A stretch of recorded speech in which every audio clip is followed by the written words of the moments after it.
What's up, beautiful people? This is Nate here. It's Kev. 2/3 of the super group that is GamesMusicLyfe. We're back with a review for this latest Joey Badass project titled All-Amerikkkan Bada. All-Amerikkkan Bada with 3 Ks. Yes. With 3 Ks. Don't forget it. Don't forget that. That's definitely important. All right, man. So this is the second studio album from Joey.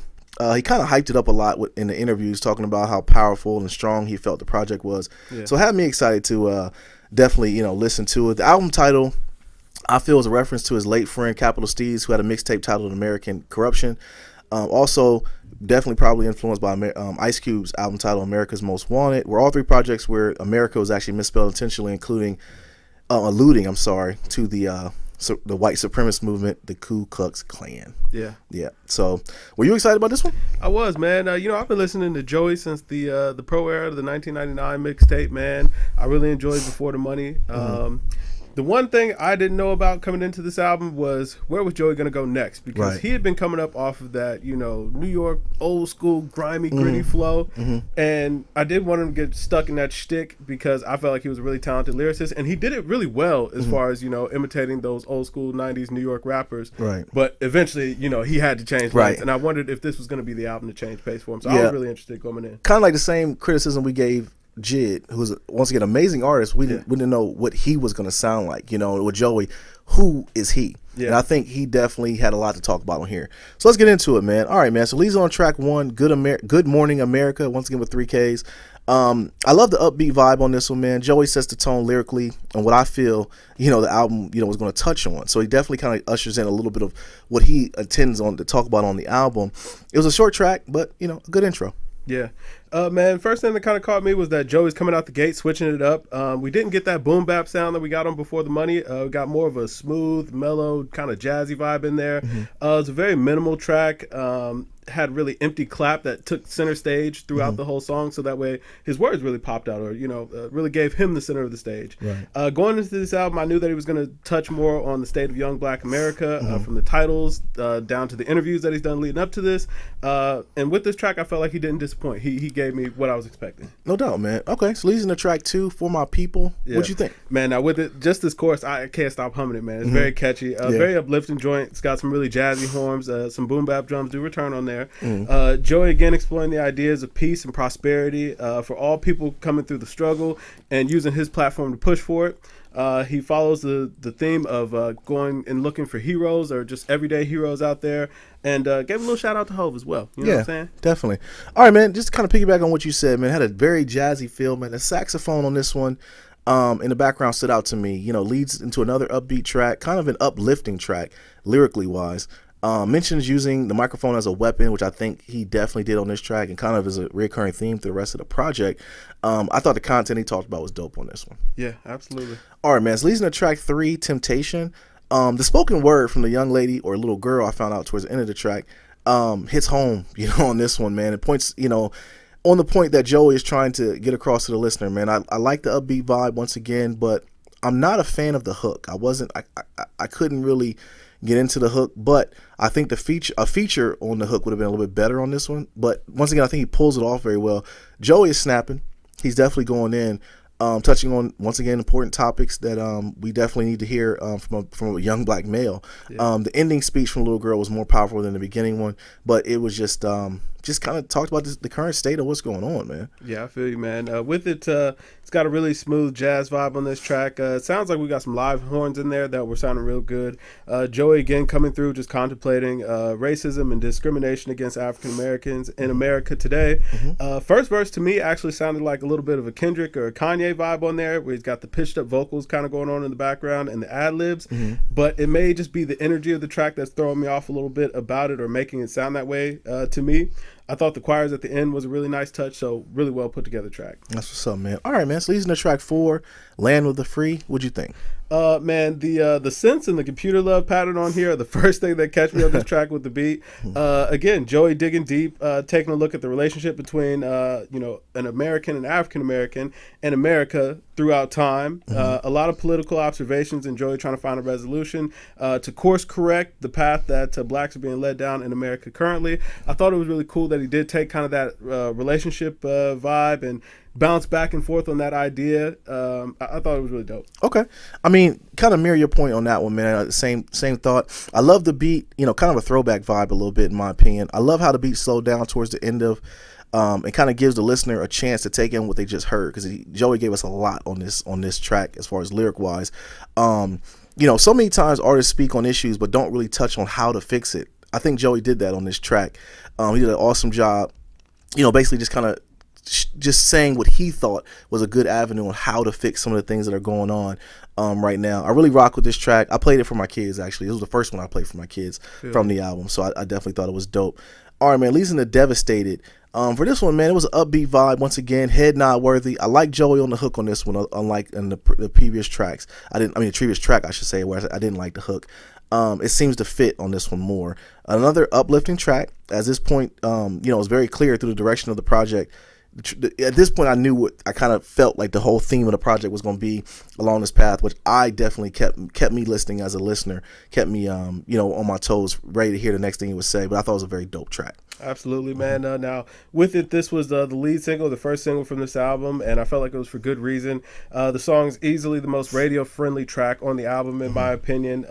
It's got a really catchy sound to it. It's got a spacey beat, bit of a sing-songy hook, and it's got the double-time verses, so it's got all the ingredients of a hit, for today's age. On the surface, it seems like this song doesn't really fit the narrative. Like, when I'm thinking about this song before the album came out, I wouldn't see where it would fit into the overall theme of the album, but listening to it with the rest of the songs on this album, you can really listen closer and kind of get a feeling for where Joey's coming from, kind of taking a look at his life before he was famous and the things that he's experienced coming up. It's not as deep as some of the other tracks, but I still felt like it was dope, still fit the vibe of the album really well, so very well executed, and it showed that Joey can make hits. Yeah, absolutely. Like you said, it's most radio-friendly track. This was going to play a lot. Yeah. All right, man. So leads into track 6, Why You Don't Love Me, Miss America. What'd you think? Man, with it, first thing, man, this beat is so fire. It's so unique, just so unorthodox, man. It's got a jazzy, kind of ethereal vibe on it. It's got some superb strings that are playing throughout it, man. The production was just magnifique.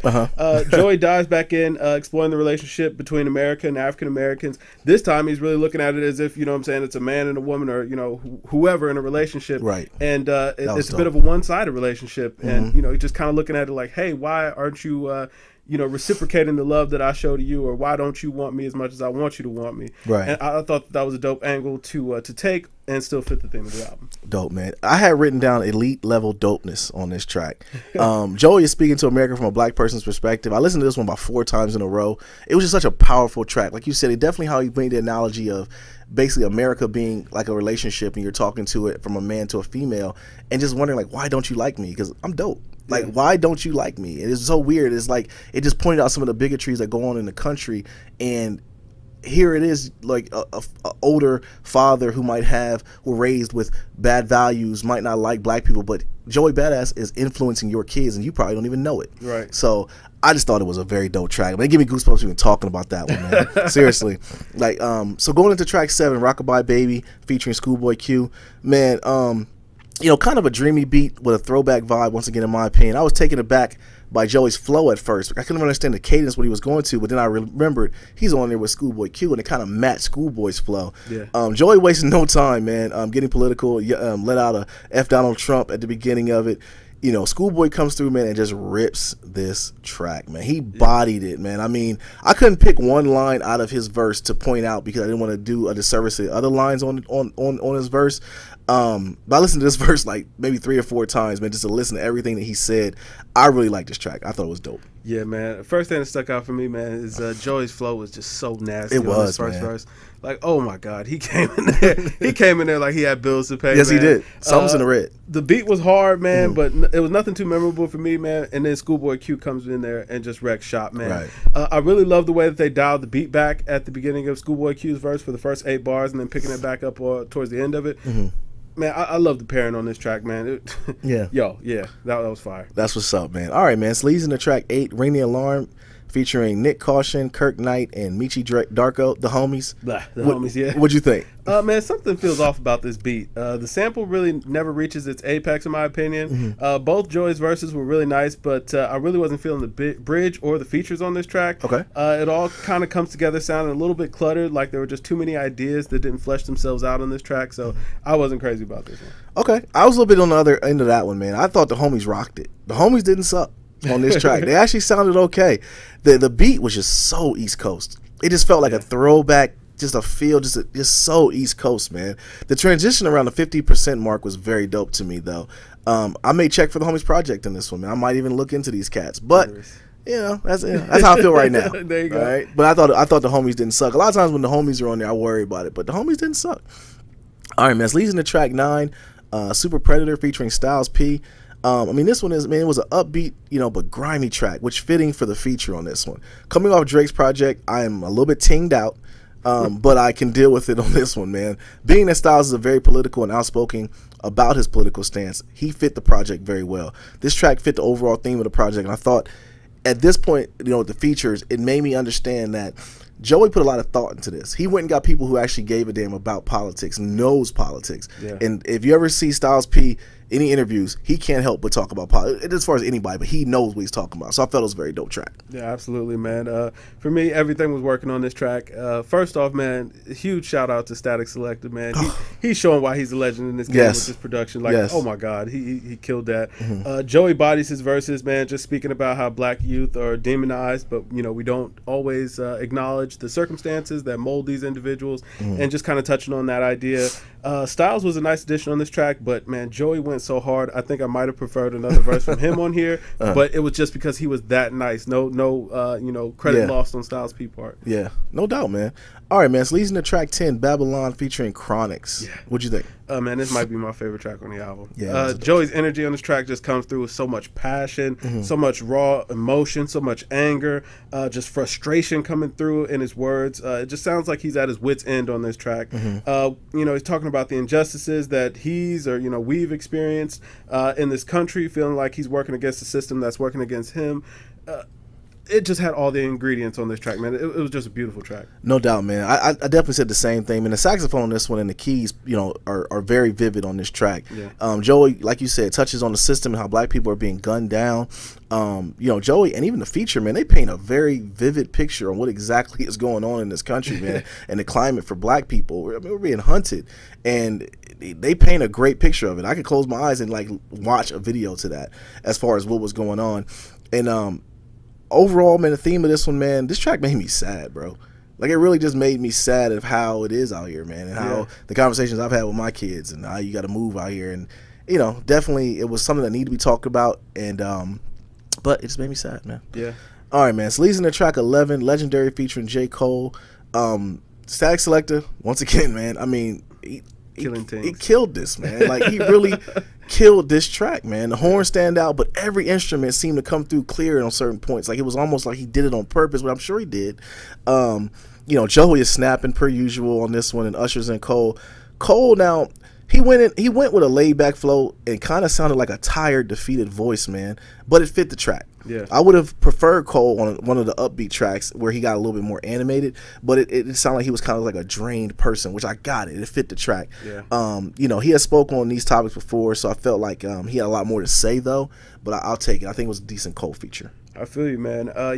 First thing that stuck out to me, again, shout out to Static. I can't think of a time where I've heard jazz horns and strings mesh so well with dance hall drums. Yeah. It seems like those two rhythms shouldn't match, but man, it worked. It worked somehow. Joey kind of took a step back from the political views on this album, and instead just takes an assessment on the state of the black man. And in 2017, through setbacks, adversities, and self-sabotage, to your point about J. Cole, kind of sounded down and dreary. I felt like that was definitely on purpose. Yeah. It fed the energy of the track perfectly. I don't even know who I am anymore. J. Cole has just been impressing me just left and right these days. So he's not J. Cole.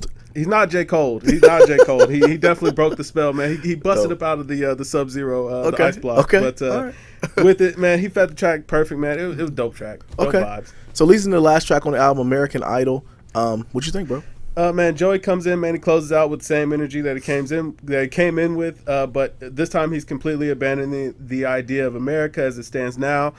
Joey's looking out for himself by all means, with no apologies to close out here.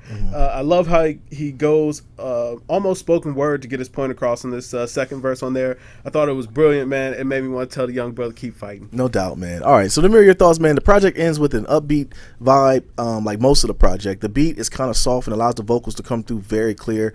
So you definitely, Joey wanted you to hear him on this one. The track ties a nice, neat bow to the direction of the project and sticks to the message Joey was getting across throughout the entire project. So it basically just brings everything back together on what he was trying to say, man. So all in all, what'd you think of the Joey? First thing I gotta say, man, is with Joey, man, I've always enjoyed his projects, but it always felt like other people came out around the same time that overshadowed him. Like Before the Money came out, same day as Tetsuo and Youth. So you know what I'm saying? Though it was a very good album, it got overshadowed, and I thought that this was going to happen with Kendrick supposedly supposed to drop last week, which I'm actually very glad that it didn't. I thought that Joey was going to be a bit of a side plate, right, rather than a main course, but I'm glad that this album got some time to shine, some time to breathe, because it was a really well put together album. Tremendous growth. We talk a lot about artists growing from project to project, or being willing to take risks or take the next step forward with their sound, and Joey Badass really did that with this project. He abandoned what he got on with, which was that grimy, gritty New York flow, and took a chance and succeeded on this project, man. I feel like this is an album that everybody should hear. Absolutely. Front to back, it rides top to bottom. It may be a bit of a quieter album, or it may be scaled back production-wise, but that's just because the lyrics are supposed to take center stage on this album. I rated this album out as a 90. I think everybody should hear it. That's amazing, bro. Definitely. Going in, to mirror your thoughts, man, I felt bad for Joey because K-Dot was coming, and with K-Dot letting go to Heart 4, everyone's anticipating his album to come, and I kind of thought that Joey was going to get kind of a little bit lost in the sauce, so to speak, and I would like to see what K-Dot actually says if he did this on purpose, because maybe he heard the album and was like, I gotta let that breathe, because as an artist you listen to the album and you have to appreciate what he did on this album, man. Like I said, after listening to it, man, I felt this project stands on its own too very well. All in all, I'm proud of Joey Badass, man, for this project. I really am. For someone his age and his age bracket to speak on such key topics and not holding back, I have to give it up, man. Much respect for that. I passed this album on to my teenagers. I sent it to all of them. They all have my Google Play. We have a family plan. I sent it to all of them. I want them all to listen to it. The production was top notch throughout the entire thing, but the bars and the content on what he was talking about stood out more than the production on this. And like I said, I can't do nothing but applaud and give it up to the brother for talking about things that some people might be scared to do, but he stuck to it. On most albums, you might get one or two tracks and they'd be like, okay, I'm touch my political angle and I'm going to talk about this F stuff some more. Right. Whereas he stayed true to form on everything, and you could tell by him doing that, it really resonated in him. He cares about this stuff. The climate in America right now is horrible, and I like the fact, as a young black person, he pointed and painted that picture very well. I love the fact he did to that. I did give it an 87. Okay. With it, I felt like I could have gave it a little bit higher, but I just felt like that's what jumped in my heart. But this will be in rotation for some time, man. I feel you, man. Absolutely. 87. I do think, all in all, man, I wonder if Kendrick's going to come out and say that maybe he did that on purpose. If he did, I would completely understand, man, because Joey definitely deserved that time. You know what I'm saying? And I hope more artists jump behind there and support this album. I've seen a few of them talking about it, but I definitely feel like this album deserves to be pushed towards the forefront. That people should hear it. Absolutely. And also picking Cole and Styles P, two people that we know are very political and have talked about political things on their music before, I thought was not a coincidence. He did it on purpose. So absolutely. That was very dope. I'm surprised that he executed the way that he did, man. I was nervous about it. I'm not going to lie. I have faith in him because he is a good lyricist, but I mean, that type of album is hard to pull off, and he did it. He did it. Absolutely. So let us know in the comments what you guys think, man. Were we too high, too low? What did you rate it? 0 to 100 like you're grading a paper. Let us know what you guys think, man. Absolutely. But this Nate here. This Kev. 2/3 of the super group that is GamesMusicLyfe, man. Drink more water, people.